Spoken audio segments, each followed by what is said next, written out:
Now we take at another element capable of storing electrical energy, and these are the inductors. An inductor is a passive element that can store electrical energy in the form of a magnetic field. An inductor can be constructed from a coil of wire that is wound around a core. The core can be made of iron, steel, plastic, or air. The inductor can be accessed from the ends of the wire, so these are the ends. Now sometimes we call an inductor a coil. When we pass a current through a coil, that coil produces a flux that is proportional to the amount of current that is passing through it. Exactly how much flux is produced is given by this formula, where L there is what is called the inductance of the coil, and N is the number of turns. Inductance is given by the unit henries. Inductance of the coil depends on the physical attributes of that coil and is given by this formula.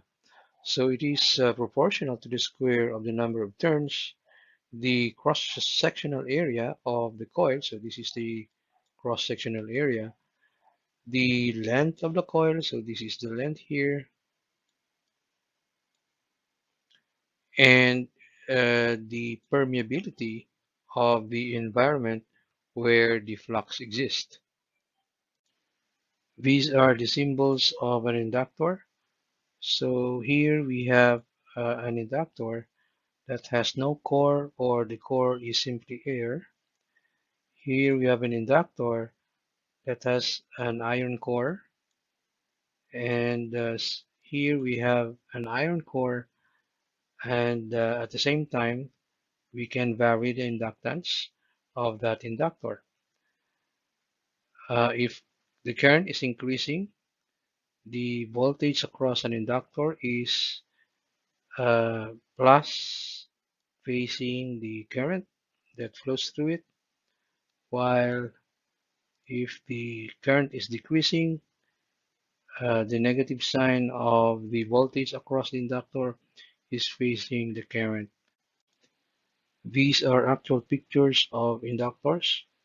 So here we have what we call toroids, where it is capable of handling higher current. We also have this that looks like a resistor.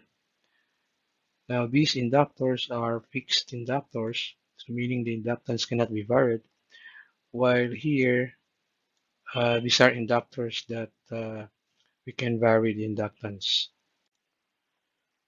There are several applications of inductors.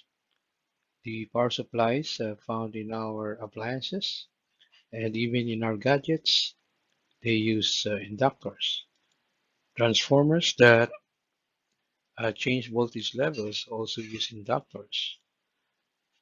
Small inductors can also be found in radio, TV, and radars. And our refs and fans at home contains motors that use coils.